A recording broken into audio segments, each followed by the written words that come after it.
Hello दोस्तों, आज के इस वीडियो में मैं एक्सप्लेन करने वाला हूँ रायन मूवी को, जो कि हाल ही में रिलीज हुई है। ये एक तमिल एक्शन मूवी है। इस मूवी को डायरेक्ट किया है मिस्टर धनुष ने। मैं हूँ दानिश और आप देख रहे हैं द फिल्मी फील। चलिए चलते हैं मूवी की तरफ। इससे पहले अगर आप मेरे चैनल पर नए हैं तो सब्सक्राइब कर लें, साथ ही साथ वीडियो को लाइक भी करें। मूवी की शुरुआत होती है धनुष के बचपन से, जिसका नाम कात्वा रायन होता है। दोस्तों, पूरे मूवी में धनुष को रायन के नाम से दिखाया गया है, इसलिए मैं भी रायन बोलूंगा ताकि आप लोग को कंफ्यूजन ना हो। रायन के दो और छोटे भाई रहते हैं, जिसका नाम मुथुवेल रायन और छोटे वाले का नाम मणिकवेल रायन होता है।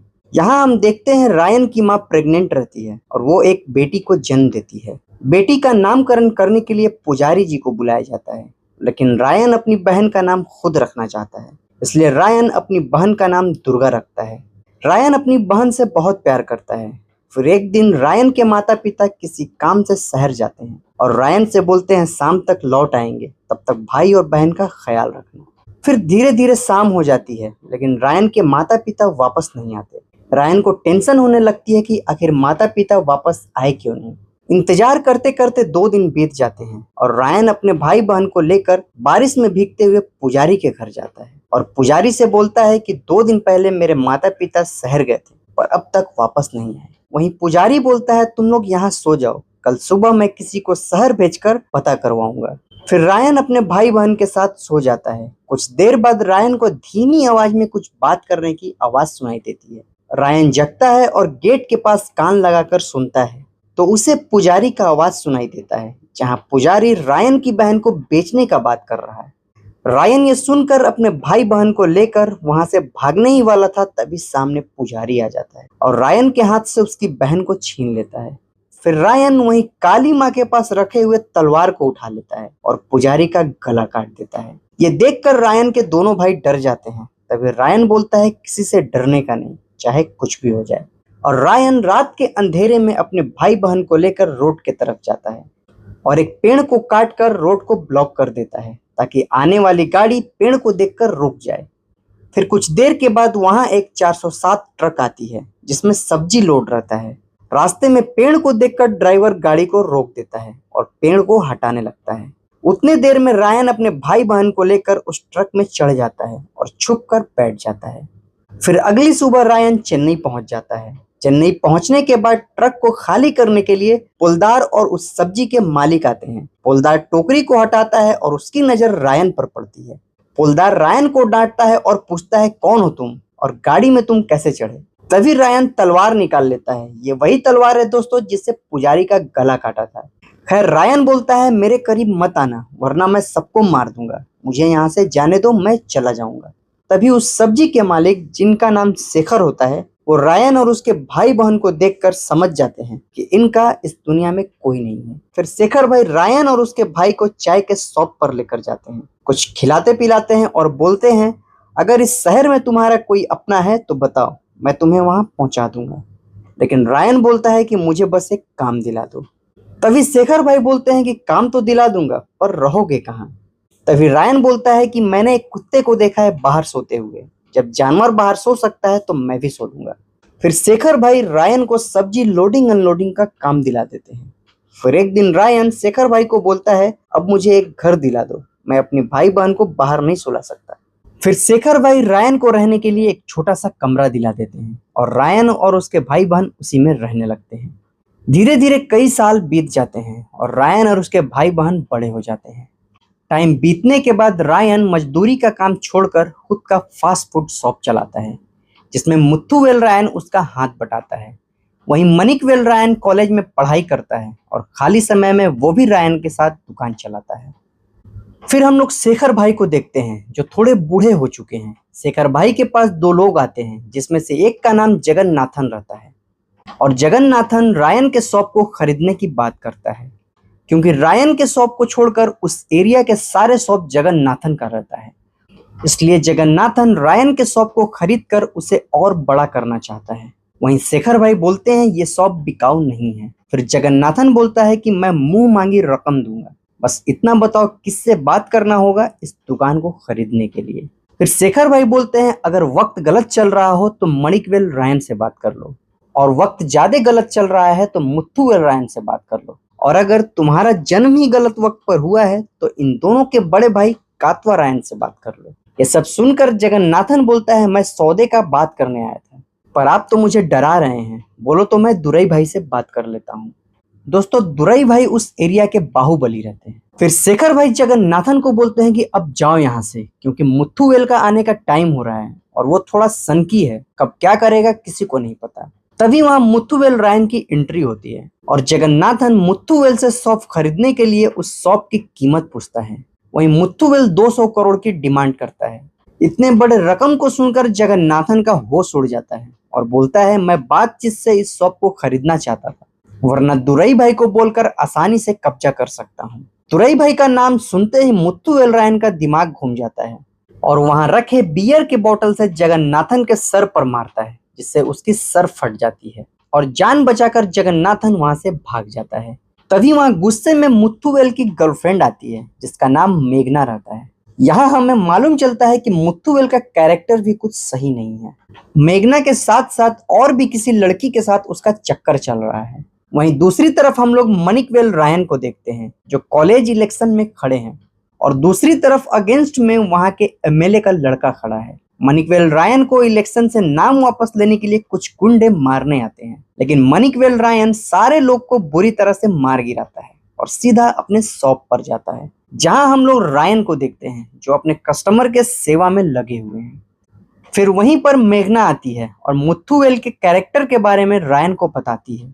फिर रायन मुथुवेल को समझाता है कि मेघना से अच्छी लड़की नहीं मिलेगी, इसलिए इधर उधर का चक्कर छोड़कर चुपचाप मेघना पर ध्यान दो। फिर तीनों भाई शॉप बंद कर घर जाते हैं और यहाँ हम लोग दुर्गा को देखते हैं, जो पबजी खेलने में मगन रहती है। दुर्गा अपने भाइयों के लिए खाना लगाती है और खाना खाकर सारे लोग सो जाते हैं। फिर सुबह सुबह शेखर भाई रायन के घर आते हैं और मुथुवेल ने दुरई का नाम लेने पर जिसका सर फोड़ा था, ये सब बात रायन को बताते हैं और बोलते हैं, दुरई का कॉल आने से पहले तुम्हें दुरई से बात कर लेना चाहिए। फिर रायन और शेखर सीधा दुरई के पास जाते हैं और गेट पर खड़े दुरई के आदमी रायन को थोड़ा वेट करने को बोलते हैं, क्योंकि अंदर सिद्धू और दुरई भाई की मीटिंग चल रही होती है। और यहाँ हमें मालूम चलता है कि आज से ठीक 25 साल पहले दुरई और सिद्धू के बाप के बीच दुश्मनी थी और दुरई ने सिद्धू के बाप को जान से मार दिया। बाप के मरने के बाद सारे गैर कानूनी कामों को सिद्धू संभालता है और सिद्धू अपने बाप का बदला लेना चाहता है, इसलिए सिद्धू और दुरई में नहीं बनती है। दोनों के आपसी रंजिश में धंधे पर असर पड़ रहा था, इसलिए दोनों चाहते हैं कि कॉम्प्रोमाइज कर धंधा को शांति से किया जाए। मीटिंग के दौरान दोनों के बीच थोड़ी सी नोकझोंक होती है, पर शांति से सिद्धू वापस चला जाता है और उस दिन से शांति से दोनों अपना अपना धंधा करते हैं। वहीं दूसरी तरफ पुलिस दुरई और सिद्धू के गैर कानूनी कामों से तंग आ चुकी थी, इसलिए पुलिस दुरई और सिद्धू की कुंडली निकाल रही थी। और यहाँ हमें मालूम चलता है दुरई का एक बेटा है और वो फॉरेन में पढ़ाई करता है और सिद्धू की 2 पत्नी है, लेकिन पहली बीवी दूसरी वाली को बिल्कुल पसंद नहीं करती और दोनों बीवी अलग अलग घर लेकर रहती हैं। इंस्पेक्टर यहाँ कमिश्नर को बताता है कि सिद्धू और दुरई में समझौता होने के बाद शहर में बहुत शांति है। वहीं दूसरी तरफ रायन दुरई से बात करता है और उसे बताता है कि 2 लोग मेरे दुकान को खरीदने आए थे और बातों बातों में मेरे भाई ने उनका सर फोड़ दिया। फिर दुरई बोलता है कि अपने भाई को समझा, उसका हाथ ज्यादा खुल गया है, कभी मेरा दिमाग खराब रहेगा तो अच्छा नहीं होगा। फिर रायन और शेखर भाई वहां से चले जाते हैं।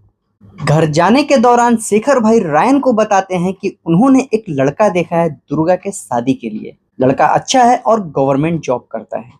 ये सुनकर रायन बात को आगे बढ़ाने के लिए बोलता है। फिर रायन घर आ जाता है और घर पहुंचते ही दुर्गा बताती है कि मुथुवेल को पुलिस उठा कर ले गई, क्योंकि मुथुवेल ने जिसका सर फोड़ा था उसने थाने में एफआईआर कर दी है। फिर फौरन रायन पुलिस स्टेशन जाता है, जहां के इंस्पेक्टर रायन को ऑलरेडी जानते हैं। रायन को बोलते हैं कि कितनी बार इसे छुड़ा कर ले जाओगे। फिर रायन इंस्पेक्टर से बोलता है कि सर, जाने अनजाने में गलती हो गया, इसे छोड़ दो। बट इंस्पेक्टर बोलते हैं कि मैंने अभी एफआईआर फाइल नहीं की है, जिसने एफआईआर किया है उसको बोलो केस वापस ले ले, फिर मैं इसे जाने दूंगा, वरना मैं कोई हेल्प नहीं कर सकता। फिर रायन सीधा जगन्नाथन के पास जाता है, जहां हम लोग देखते हैं जगन्नाथन हॉस्पिटल में एडमिट है। रायन जगन्नाथन से बोलता है कि केस को वापस ले लो, हम दोनों के लिए अच्छा रहेगा। लेकिन जगन्नाथन केस वापस लेने से सीधा मना कर देता है और धमकी देता है कि अगर मैं कंगाल भी हो गया तो तुम्हारे भाई को जेल में सड़ा दूंगा। यह सुनकर रायन का दिमाग सटक जाता है और बोलता है जेल मेरा भाई नहीं जाएगा बल्कि मैं जाऊंगा, वो भी तुम्हारा गला काट कर। तुम्हारे पास मेरे पुलिस स्टेशन पहुंचने तक का टाइम है, इसको वापस ले लो वरना पाताल से निकालकर तुम्हारे गला को काट दूंगा।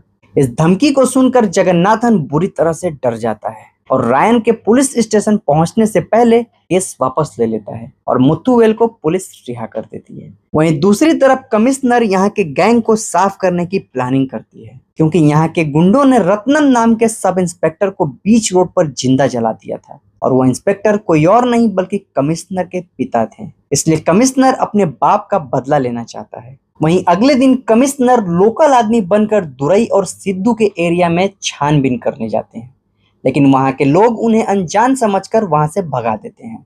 वहीं दूसरी तरफ पुलिस मनिकवेल के कॉलेज जाती है और मनिकवेल को डरा धमकाकर कॉलेज इलेक्शन से नाम वापस लेने को बोलती है। मनिकवेल गुस्से में सीधा अपने भाई रायन के पास जाता है और बताता है कि पुलिस ने कॉलेज में उसकी बेइज्जती की है। बेचारा मनिकवेल रायन को बताता है ताकि रायन उसके बेइज्जती का बदला लेगा, लेकिन रायन इलेक्शन से नाम ही वापस लेने को बोल देता है और समझाता है कि इलेक्शन में खून खराबा होता है और मैं नहीं चाहता कि तेरा भी लाश कहीं मिले, इसलिए जाकर नाम वापस ले लो। उसी वक्त मुथुवेल आ जाता है और रायन से बोलता है मनिकवेल नाम वापस क्यों लेगा, आप बोलो तो दुरई के आदमियों के साथ जाकर उन्हें सबक सिखा कर आता हूँ। फिर रायन गुस्से में उसकी तरफ देखता है और बोलता है कि अगले सप्ताह बहन की शादी है, शादी के कामों पर ध्यान दो। फिर अगले दिन मनिकवेल कॉलेज जाता है और अपने नाम को वापस ले लेता है और शर्मिंदा होकर घर वापस आ जाता है। दूसरी तरफ सिद्धू अपने घर से बाहर जाता है और उसके काफिले पर हमला हो जाता है और इस हमले में कुछ लोग सिद्धू के मारे जाते हैं और कुछ लोग दूसरे तरफ के, लेकिन सिद्धू बच जाता है। असल में दोस्तों ये हमला कमिश्नर ने करवाया है। कमिश्नर प्लानिंग करते हैं और कुछ गुंडों को पैसे देकर बाहर से बुलाते हैं और सिद्धू पर हमला करवाते हैं ताकि सिद्धू को लगे कि दुरई ने उसे मारने की कोशिश की है। खैर हमले में बचे कुछ गुंडे पुलिस के पास पैसे लेने जाते हैं और कमिश्नर उन्हें गोली से उड़ा देता है और अपनी टीम को बोलता है कि ये लोग खतरा थे हमारे लिए, इसलिए इन्हें मार दिया, वैसे भी ये तो क्रिमिनल ही थे। वहीं दूसरी तरफ सिद्धू गुस्से के हाल में बिना सोचे समझे दुरई को मारने के लिए प्लानिंग करता है। फिर आगे हम लोग देखते हैं कि दुर्गा को देखने लड़के वाले आते हैं और दुर्गा को पसंद कर लेते हैं और उसके बाद दहेज की बात करते हैं, लेकिन रायन बोलता है कि मेरे पास देने के लिए कुछ नहीं है, मैंने कुछ पैसे जमा किए हैं वो दे दूंगा और शादी का पूरा खर्च भी उठाऊंगा और साथ में मेरी शॉप भी दुर्गा के नाम कर दूंगा।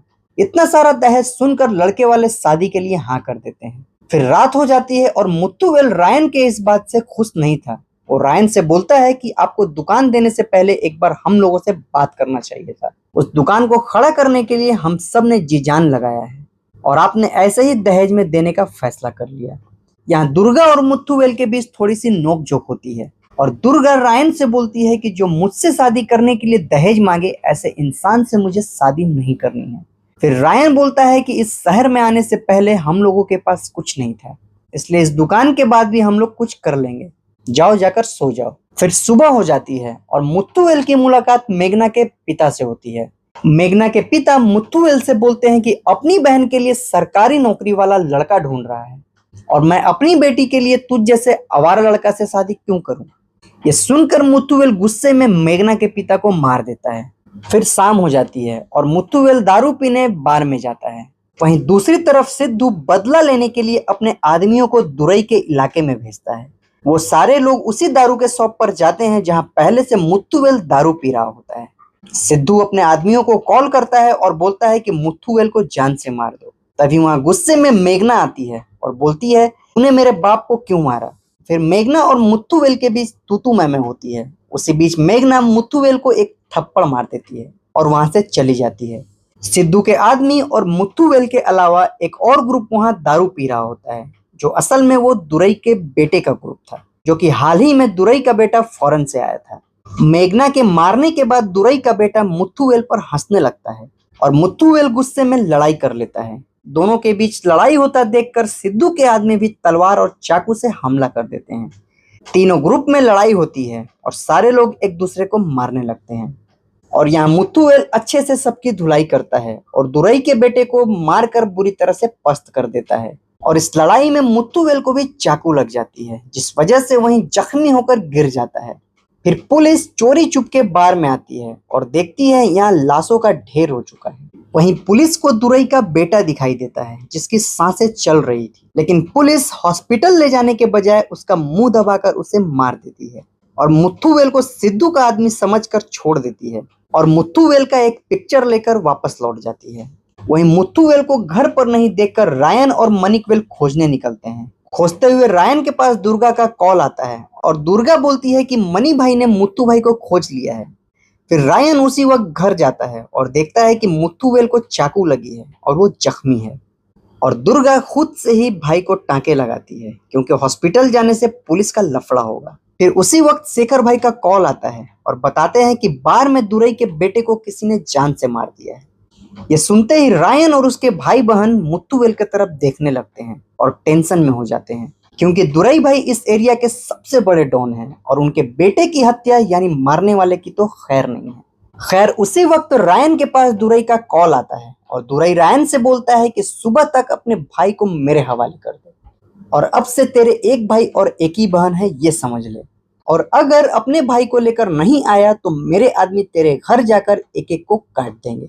ये सुनते ही रायन का दिमाग घूम जाता है और तीनों भाई सीधा दुरई के पास जाते हैं और एक एक करके सबको मौत के घाट उतार देते हैं और लास्ट में दुरई को भी जान से मार देते हैं। फिर अगली सुबह दुरई के मौत की खबर पूरे शहर में फैल जाती है।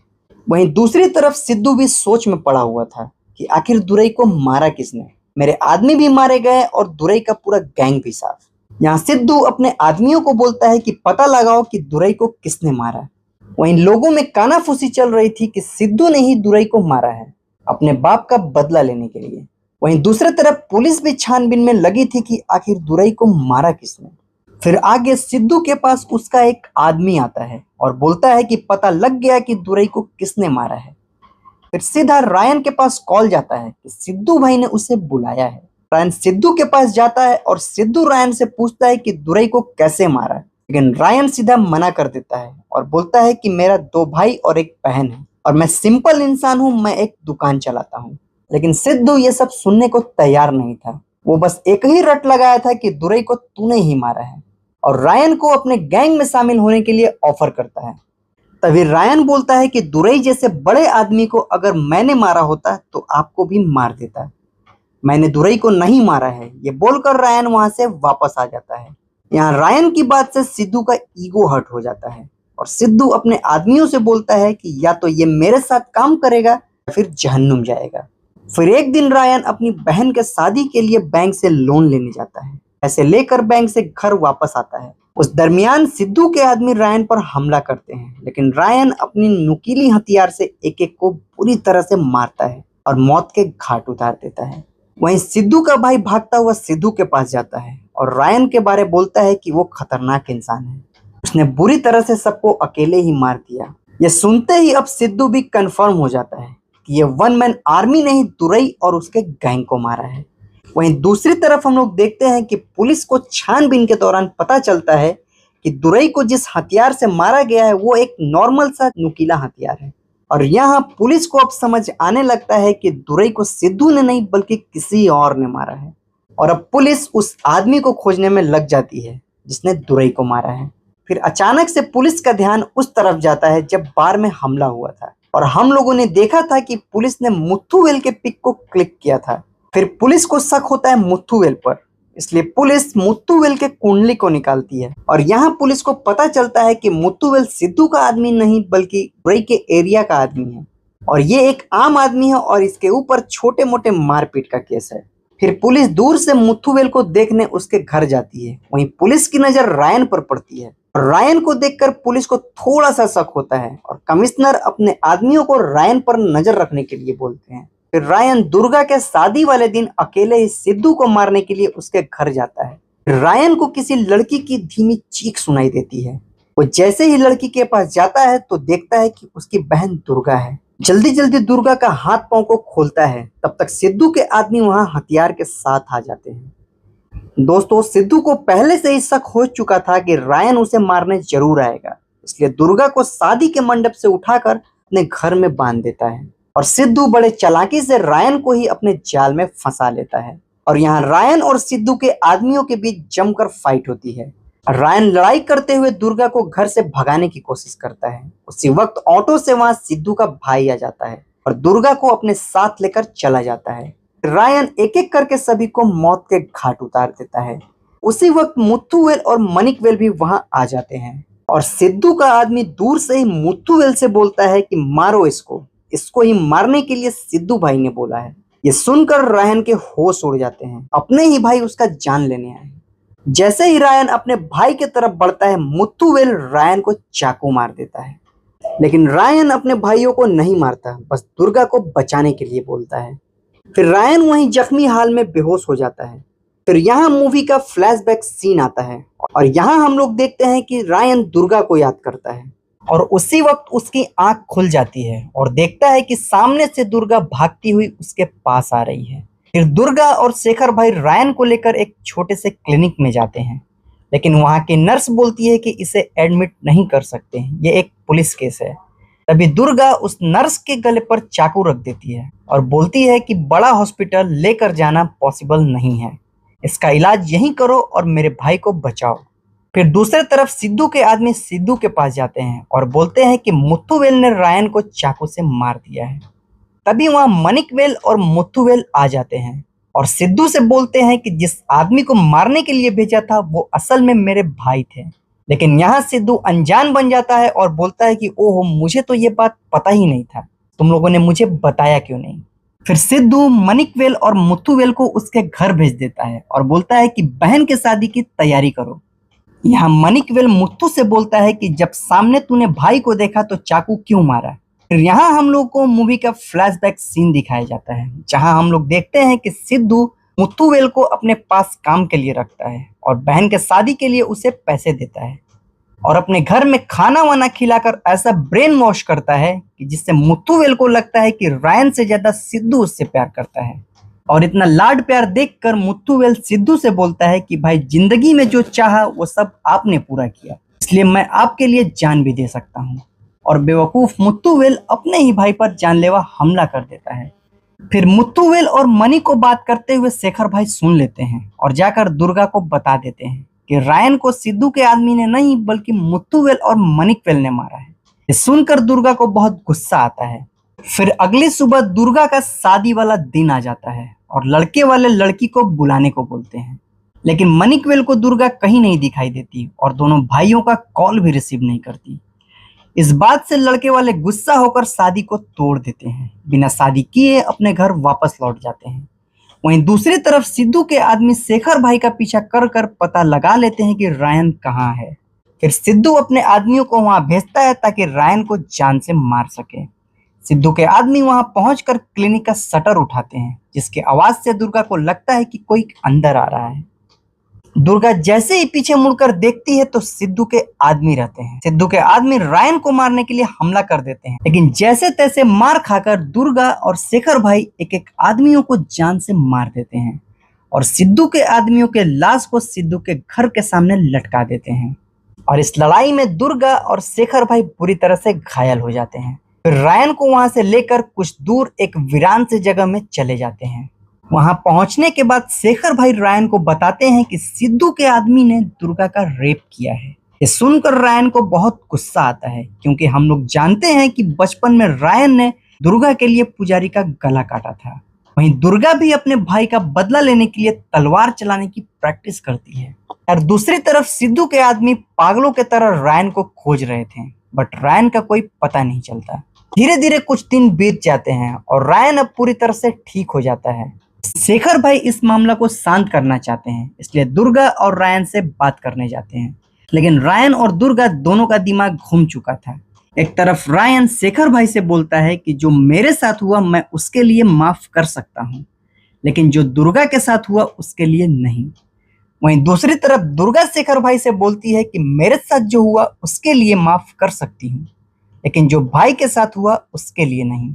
इन दोनों भाई बहन के ऊपर बदले का भूत सवार था, इसलिए शेखर भाई सीधा सिद्धू के घर जाते हैं और सिद्धू से बोलते हैं कि रायन को अपना भाई दे दे।